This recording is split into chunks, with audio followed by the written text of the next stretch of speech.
into the Premier Fantasy Podcast. I'm Tito, Jeff Thidoff, joining you again as we get you ready for your drafts.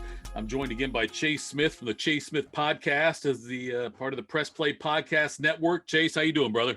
Doing great, Tito. Hey, I love talking tight ends. I think tight ends, defensive special teams, mainly tight ends. You know, I think they have some of the largest point disparity you'll find among any positions, and it's important. If you can get a premier tight end, you're going to be at least another player, as if you're starting another player in your lineup. I think it's important, Tito. We'll knock that out. Tight ends we'll do, and then we'll do some defense, special teams. Maybe we'll do a sentence or two on kickers, but not very much. So let's start with tight end. Yeah. This is the third preview episode of our fantasy full season preview. Yes. We did a complete preview on my podcast. We talked about sleepers, favorites on the rise and the fall, some draft strategies. We just recorded an episode about quarterbacks, which should be in the feed right below this. And then we have this all about tight ends, defensive special teams. And then we're going to wait until next week to give you the most up-to-date information on receivers and running backs. And then we're going to do another final, summary, final rankings podcast. We want to give you all the tools to succeed because we don't want to see you be embarrassed with all your friends in the fantasy football league. We care about you at Press Play. We're going to help you out. Hope you guys are enjoying these episodes. We talked about Dak. You and I both love Dak Prescott. Love him. High on Dak. He's getting another MRI. Yep. He's getting another MRI. He was throwing today throwing in practice on Wednesday. And so, but he's got another MRI now. I know that's not the best news. I'm optimistic still.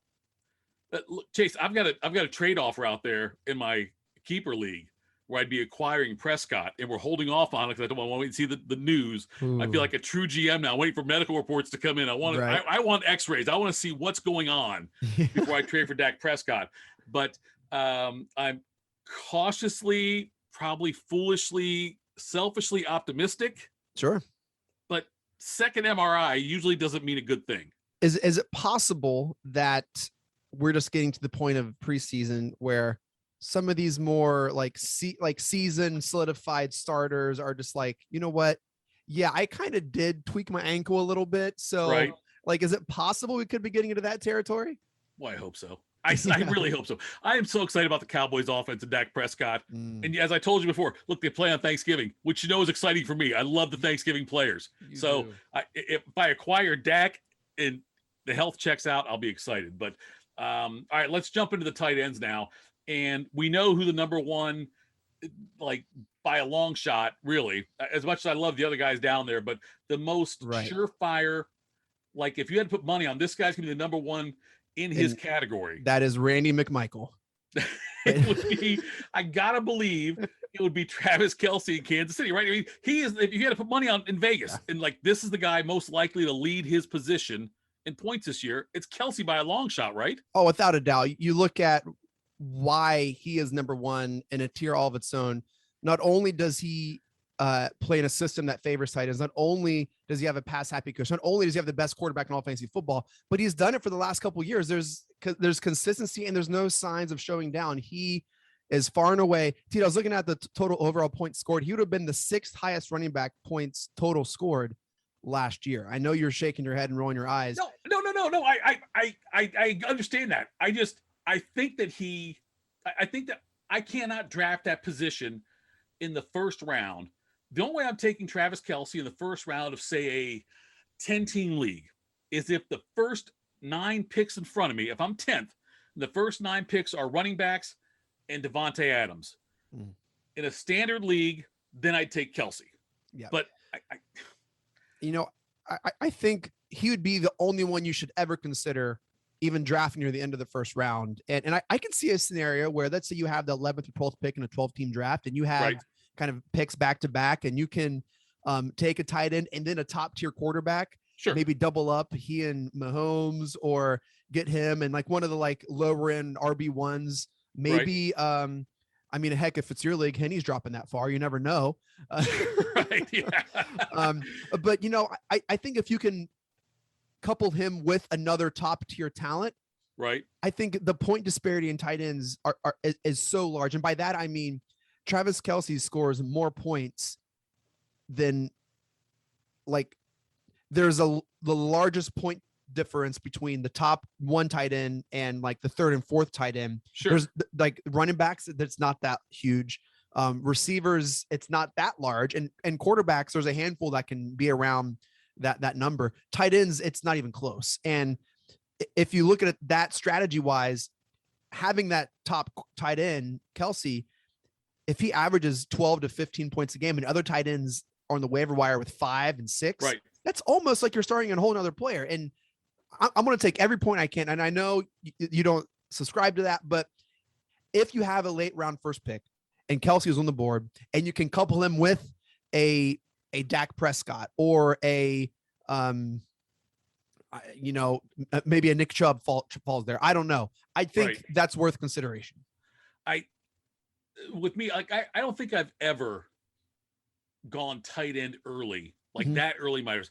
I do believe Kelsey is going to go late first, early second at the latest in many drafts, especially in PPR. But even in traditional leagues, non-PPR, I think that Kelsey will still go late first, early second. I had a lot of success last year with Darren Waller from Las Vegas for the Raiders and all that. And he, Darren Waller last year certainly performed great. I know he's missed some practice time now, so we're not sure where he'll be, but there is definitely a big drop off between Kelsey when you go down to Waller, and then I guess Kittle's probably next in Hockenson. Kelsey's like tier 1 and tier 2, probably for tight ends. Yes. He's the only guy, I think, the only tight end you should consider drafting in the first 3 rounds. Correct. I'm not taking Waller, Kittle in the first 3 rounds. If they're there in the 4th round, depending on the value, I would look at them at that point. I need more information on Waller, why he's not practicing. No one's saying anything about it. Kittle, I go back and forth between Kittle and Hockenson. You're a big Kittle guy. I think Hockenson, he was a top 5 tight end last year, could be a top 5 tight end again this year. And then I think Matt Andrews, I think that's your next tier. I think it goes Kelsey, then Waller, Kittle, Hockenson, Andrews from Baltimore, and that ends that second tier. Do you agree with that? I would add Pitts in there, just to the bottom of that tier. Just because of Matt Ryan losing Julio Jones. And I think, and I know tight ends typically don't have a good rookie campaign. But they drafted him at 4, which is absurd. Yeah. And I don't think he's going to play a passive role in that offense. I think he's going to be an active role. I think he's going to see average of 7 targets a game. I would put him, I think just based off that, his ceiling has to be in that second tier, Tito. So you would take him right after Matt, like that tier that I know we probably the guys different between 2 and 4 there, 2 and with 2, 3, 4 with Kittle, Hawkins, and Andrews. You got Pitts like the bottom end of that, then no matter what. Yeah, I think he might have a better season than Hawkinson. God, man, I love Hawkinson this year. You do. He was so good last year. Yeah, and I don't think he's gonna have a bad year. I just think Pitts, I think could be Andrews, Kittle's like numbers. I don't see Hawkinson reaching that ceiling. I like Kittle's better than Waller. I think Waller overperformed last year. I think Kittle's injured. I think he honestly before that it was a conversation, Kelsey or Kittle's, like that was like a legitimate like conversation 2 years ago. And I think tight ends are good for rookie quarterbacks. I think nice tight ends like Kittle's. And I think whether it's Trey Lance or Garoppolo, neither of them, they're going to forget that he's on the field. Right. And Shanahan loves his tight ends. And I just think I think Kittle's is going to be a TE2 at the end of the year. And then when you look at it after that, okay, then I think like you've got Pitts in that second tier. I've got him in a third tier by himself. That's very close. God, I feel like we're Siskel and Ebert. I dated myself by saying that. No. But everybody after that, like the next 7 or 8 guys, you could pick any one of those guys that could be the 6th best tight end this year, right? Correct. Yes. Yeah. What I think some have a better chance of being the 6th best tight end. Right. You got Tanyan in Green Bay. I really like Jonnu Smith. I loved him in Tennessee. And I know New England signed 2 tight ends. They're just, they offered me a contract. I had to turn it down. You turned it down. Yeah. Yeah. Right. But, I think Jonnu, I think he can do some big things in New England. I think he can put up some numbers, but everyone else is, don't even put a flyer from, just either wait till the last couple rounds or get a waiver wire pick would be my recommendation. From playing fantasy football for multiple decades, I am scarred by ever betting on anybody in Bill Belichick offense, except for Brady or Randy Moss. Those only two guys, and Gronk. The only guys I ever trust. I never trusted the running backs. Right. You couldn't do that. You can't really trust the wide receivers ever, except for Moss. Yep. So I have a hard time because I don't know what they're thinking. I don't know who's going to be the quarterback, and that also plays into it. But you could look at, Ish Smith in Minnesota. They're going to run a lot of sets where he is going to be like a wide receiver almost. I think Ish Smith's the guy who you could target later on and grab him. Tanya and Green Bay, you mentioned him. I like Higbee for the Rams. And I really do like, if all these other guys are gone, I love Jared Cook with the Chargers and Justin Herbert. Yep. He didn't get targeted much last year. Cook didn't. And I think that if he gets the appropriate amount of targets that the Chargers are going to throw at, I think that Cook could be a guy who could be a steal for you if you wait and take a tight end very late. I've been hearing good things about Gerald Everett in Seattle. That he could have a strong season. Hey, what's going on down in New Orleans? Are we going to see Taysom Hill be the tight end quarterback, or like what is going on? Because they got Trotman down there in New Orleans as a tight end that getting a little buzz. Right. But it's a bunch of unknowns there. What do you have the latest there? I punt on it because I think that the way that they put a lot of money with Taysom Hill, a lot of money they throw to Taysom Hill. So I said Tatum Hill. That's okay. I wasn't going to say anything, but so Taysom, thank God we're not recording. But so Taysom Hill though is the guy who they put a lot of money in, and Sean Payton loves the gadgetry of having Taysom Hill because Taysom Hill can certainly run the ball. Now, he did show a lot last year. The 4 games he started when Brees was hurt, he connected with the future former Saint, Michael Thomas. I think he'll be gone at some point, but he actually showed some passing there. My concern is I don't know who's going to be the quarterback there. And Jamias. Well, if Winston is, though, then I think you've got a lot more value in Troutman at New Orleans. But if it's Taysom Hill, when they get down there close, he's going to run the ball a lot. Yep. It's what he's going to do. So that's why I like right now, like today, I punt out. That's why I tell people wait and draft as late as possible. I want to see a couple of preseason games, see what they do, see what the news is, see if they name a starting quarterback. I would not be the least bit surprised if Sean Payton does not name a starting quarterback and he lets both guys play throughout the game and rotates them out, which is what San Francisco could do also, which is the worst thing for fantasy football. Yeah, unless, and this happened last year, right? Taysom gets a dual position designation. Dual, yeah, absolutely. Which did you jump on that last year? I didn't jump on it last year, no. But yeah, if you get him a tight end, that's huge. I started Hill at tight end 1 week, and it was awesome. That 1 week where they like allowed that to happen. Oh, I jumped on that hardcore. I picked him up the week before like that happened. So I kind of knew something was in the works, like something was happening, and picked him up before the rush and was able to start him, and it was awesome. Ended up winning the week because of that play. Right. And got some crap from the guys in the league, but anyone would have done it. They were just mad that they didn't get into it. So I think if that happens, Tito, and he becomes a quarterback running back or a like quarterback tight end, I don't know what that looks like, but that's really, really intriguing. It is. He's got to score a touchdown. If it's like you start him as a quarterback, but he plays tight end and he gets a touchdown at 6 points and all that, which helps out. It just depends, on the volume of that. And like New Orleans, I have no idea what's going to happen there. I really don't. And I want to see, I'm hoping I can watch some of the preseason games and find out what's going on there, get some news on where Peyton's leading. We know Peyton always zigs when we zag. So, he's one of those guys who's smarter than he thinks he is. He's brilliant, but he's going to try to do some things I think that are going to confuse people. And he is much like Belichick. We doesn't care about fantasy football. Look, I don't think the Saints are going to be very good. Which could bode well for Jamias, who's he can throw the ball, he can put up numbers. Right. I don't think there's value in starting Hill, like drafting Hill as a quarterback. I think there's value in if you can start him at running back, and you can get 150 yards, 50 yards rushing, and that's good running back numbers. That's good tight end numbers. And so I think there is the value, which automatically vaults him into a high risk, high reward, late round flyer that I think is worth, in this tight end conversation, he would be in the top tiers of a tight end. It's going to be so interesting to see how the different sites handle him. Mm-hmm. The baseball had to deal with this year with Shohei Ohtani. How to deal with him. Is he a pitcher? Is he a hitter? What is he? And they had 2 players that you could draft. Yeah, they didn't allow. They just said, hey, we have the Ohtani pitcher and the Ohtani batter. I hope they don't do that in football. I think it's fun having all like the utility position. I think that's great. It is, yeah. And you can take Vrabel as a tight end if you want to also while you're at it. Mm-hmm. Before we move on to take a break and talk about defenses and special teams and briefly about kickers, do you want to talk about Cleveland tight ends at all, or should we just move on? We can, we have a log jam at tight end.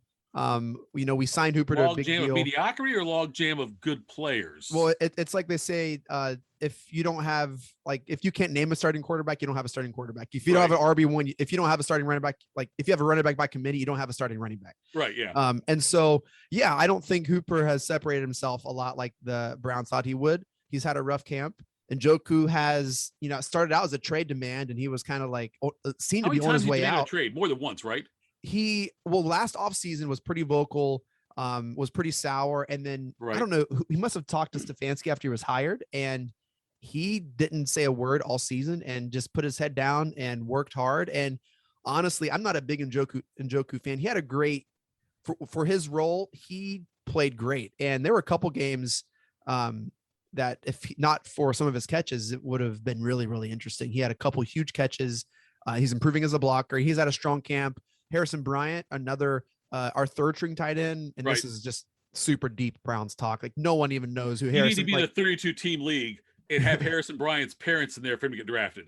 Yeah. So he has added pounds, and he won the best tight end in college football 2 years ago. So it's not like he's a bum, but it's just, there's a lot of mouths to feed in Cleveland. I would not draft any of the tight ends at all. I would just let them be where they are and whatever. I got a soft spot for Hooper. I like Hooper, but I think he won a game for me a few years ago when he was in Atlanta. Yeah. And I think he did something over there, and that's probably why I like him. And Njoku's the kind of guy who, if he ever showed up on the field, you'd be like, I'm taking that guy. That's the guy I like. He looks like a stud.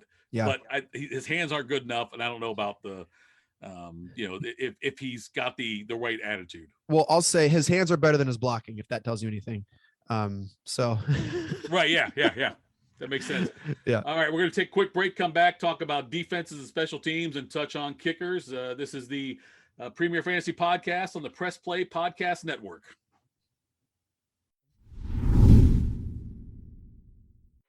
Hello, Brooks here with the Books with Brooks monthly book club podcast. We read one book a month, and then we talk about it. Books like Stephen King's The Shining or Where the Crawdads Sing by Delia Owens. If you're on the hunt for book recommendations and enjoy sparkling conversation, come read along with us, and then listen in.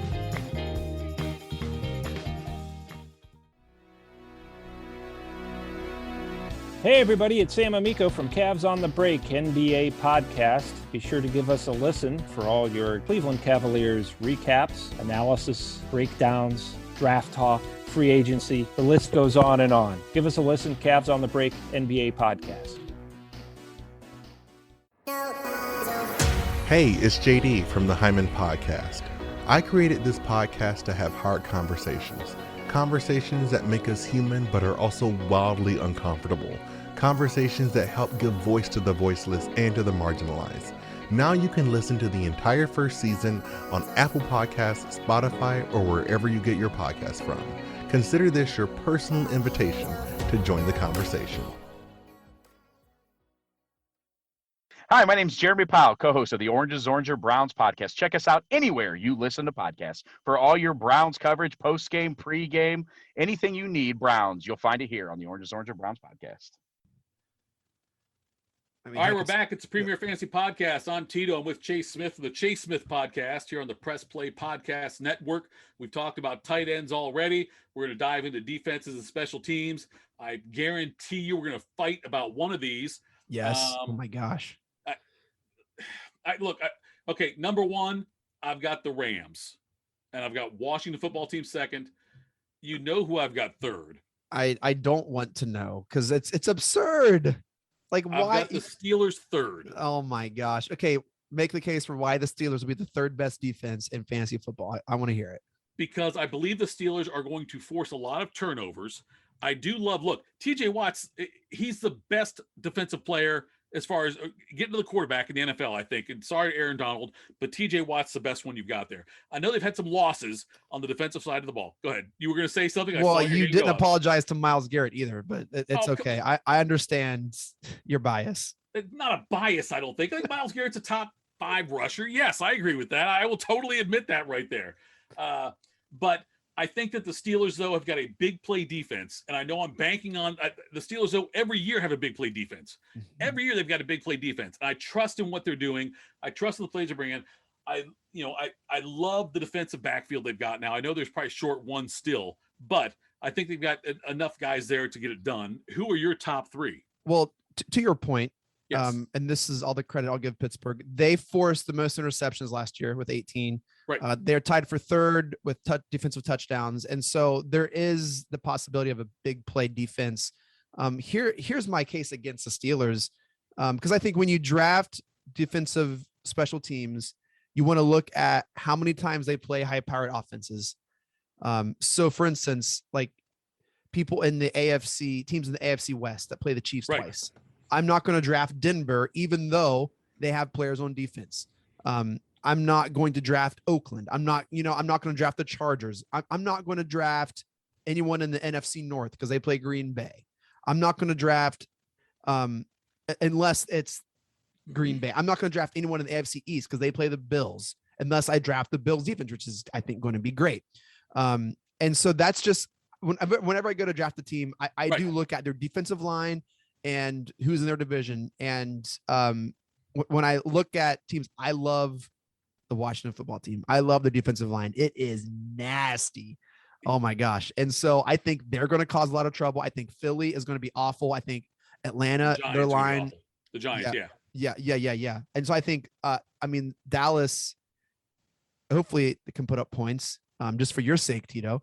But That's going to be fun, though. The Dallas Washington game's going to be fun again, finally. It's gonna be See that great. right there. A great Um, offense against a great defense. And so, I think they're going to be at the top of the list. I would look at them. I think Los Angeles, even though they lost their top defensive backfield, half Right. of them to the Half of Browns. it, yeah. Two of the four players went to Cleveland. Right. I think Aaron Donald is still going to wreak havoc, and I think they're going to cause some trouble. Indy, they have some injuries, so we'll see what happens. Baltimore is usually the top of the list, but I can never, I'm not We high both on. have a little bias in there, admittedly, right? We both have a little bit of bias in there. Sure. I'm So- high on Buffalo on defense. I'm high on Washington football team. I'm meh on the Rams. And I really think the Browns are going to have a great defense, Tito. I really do. It's hard for them not to get excited about it when you have Sure. Jadeveon Clowney, who was putting on a clinic on the preseason. Like, he looks like as advertised out of South Carolina. He's looking fantastic. That was a Garrett. big addition for them. If Clowney can play the way he's capable of playing, Mhm. then yes, I would absolutely have to move the Browns up. I need to see Clowney do it in the regular season. Sure, that's fair. He's had some years where he hasn't looked great, and some years where he's had some injuries or maybe lost interest, it looked like. But having Clowney as your number 2 guy again with Garrett, Yep. that's a great thing to have. And look, Denzel Ward is no one to be scoffed at. He is He's been an great the incredible- first few years of his league. Yep. Yep. So I think they have a potential, and they got that linebacker from Indy who I think he had a nicked up at camp, like he tweaked his knee. Not their stud linebacker, their other linebacker. That's my only Walker? concern with the Browns, though, is the linebackers in the middle there. Sure. That's my big concern. And when you've got teams now with how much you can throw short passes and slants over the middle, Mhm. I feel like that could be the weakness for the Browns there. If you get a guy who can break free, depending on what the Browns' coverage is in that situation, but that's a concern there. Yeah, what is that? They call that lateral or sideline to sideline speed. Yeah. That the Chiefs just exposed them before Mahomes was out injured. But I'm high on the Browns defense. I am, and that's with my bias, but also objectively. Myles Garrett, Denzel Ward, they got 2 of the best coverage from the Rams. They have the pieces to be elite. The Browns screwed up a lot of first-round draft picks. They did not Yes. screw it up with Denzel Ward Nope. and also Myles Garrett. They did Nope. not mess it up there. Those Or are both Baker great. Mayfield. You can add his name to the list. Look, we're not going to do Baker Mayfield again tonight. The Patriots they've got a lot of guys coming back that opted out last year, Mhm. and Belichick obviously knows defense, and so they're one of the teams I look. If you don't get one of the top, and by the way, don't take defenses early. Wait till the end. Your last 2 or 3 picks at the most is when you start looking at defenses. But the Patriots, someone I kind of like too. I know they got the Bills. They also have the Jets, and Belichick is still the greatest coach in NFL history. Look, So they play the Jets twice, rookie Right. quarterback. They play the Dolphins twice with Tua. Yeah. And so I think that's a great pick. They also forced 18 interceptions, tied with the Steelers for the lead in the league last year. So, they're not too far removed from being an AFC championship team. Like, Sure. you know what I mean? It's not like a lot's changed on offense. They're still pretty solid on defense. So I think that's another solid pick. You're going to see people draft. You're going to see people draft them just for the namesake, same as the Ravens and the Steelers. Right. No matter who or how sucky they are, they're going to be drafted high just because of the name. Do we have to talk about kickers at all? Yeah, let's do it. Okay. My advice on kickers is I'm not looking at names. I'm just looking at teams. If the team scores a lot, if the team plays indoors, if the team has an offense that falters quite a bit and has to kick field goals, those are the guys I like. Now, Butker in Kansas City, he's my number one kicker. And I can't believe I rank kickers, but he's number one. Tucker in Baltimore, he gets a lot of opportunities also, and he's very accurate. So after that, I like Zerline in Dallas. I think that Dallas will end up, because of all the points they're going to score. After that, there's a lot of guys you can throw together. Prater in Arizona, Gay with the Rams, Suck up in Tampa Bay. Those are all guys I like too. Yeah, I think with the kicker, what you can do is monitor the first couple weeks, Right. kind of be a hawk on the waiver wire and see which teams struggle early to punch into the end zone, who get those field goals. And that's why the Dolphins kicker had the most points scored last year, Jason Sanders. It's because they had a hard time scoring touchdowns, and so they just kicked field goals. I would expect the Washington football team with Fitzpatrick or their other quarterback. That's another kicker I would keep on your radar. I don't even know who that is, but you do look Washington, at teams. Hopkins. Okay. Yeah. You look at teams, you look at situations. Atlanta's another kicker you got to be mindful of, just because Young Uku. Yep. Matt Ryan can move the ball, and they still have Calvin Ridley. And, I just think situations, teams, monitor those first couple weeks. Which kickers are kicking well, which kickers are missing stuff early. Right. Make a move. Don't be afraid to move your kicker. Don't be married to your kicker. Not at all. Yeah, don't, for sure. It's you're going to use your last pick on a kicker. That's what you're going to do. Last picks on a kicker. If you got your second to last pick because you have your eye on somebody who you're very confident, I get that. Don't pick a kicker before that though. Wait on that. A lot of guys go no kicker and just pick one up every week, and that also could be effective if you want to have another bench spot for somebody else. So yep, I have done that. Just don't be the guy who drafts every starter the first 8 picks or whatever. Don't be that guy or gal. Or like what? So what would they be, the first 9-10 picks where they're just going down their starters list and I got all my starters. Right. Like, don't be that guy or gal. Don't do it. Yeah, we've all been with that guy. There's a lot of don't be that guys. I used to do a segment on the radio about that every week with the don't be that guy. It was just my way of. Hey man, we can bring him back. We brought back Ray Guy and Rhoda. There's nothing to say that you can't do that here, man. I might bring it back then. Chase, thanks so much for coming on board. We got a lot more to go. We got still running backs and wide receivers to talk about. We're gonna do that coming up. But any last words from you, Chase? Tito, it's great. Maybe, I don't know if it might be too late now. Maybe get a press play. If you listen to the pod, join our league kind of thing going. I don't know. We got to talk about it. I just threw that out there, but I would love to put some of these, fine. Don't draft Henry in the first couple picks, man. Fine. Take the Steelers defense. Just see what happens. I would love to, let's do it, man. Let's figure Najee that out. Harris, yes, we'll do that. We'll get a league going. Let's get some listeners. You want to get involved? Hit us up on Twitter. I'm at Fit Happens. You can find me out there. Chase, what's your Twitter handle? The Chase Smith. Okay, there we go. That's easy. There we go, no man. more Chase Smiths in the world. It must have been out there for you. Well, Smith is a very popular last name. All the variants are taken, and I feel really bad for my kids who already just well, geez, if all the Smiths were taken 10 years ago, I just feel like they don't even stand a chance. So Joe and Jane Smith are both gone for your kids. Yeah. Surprisingly, the Chase Smith, when I had Twitter way back in 2000, and it had to have been 2009 or 10. It was open, so I got it. So we will put out how to join our fantasy league, and if you guys want to join us, I think that could be fun. So yep, we'll do it. Thanks so much, Chase. Appreciate it, folks. We'll be coming back at you next time with the running backs, and we'll also do the wide receivers. Get you ready. Any questions? Hit me up on @FitHappens. THIT happens. Hit me up on Twitter. I'll follow you back. I'll answer your questions, and I'm excited, Chase. Thanks for the time, brother. Thanks, Tito. Talk to you soon. Bye, brother. Yep.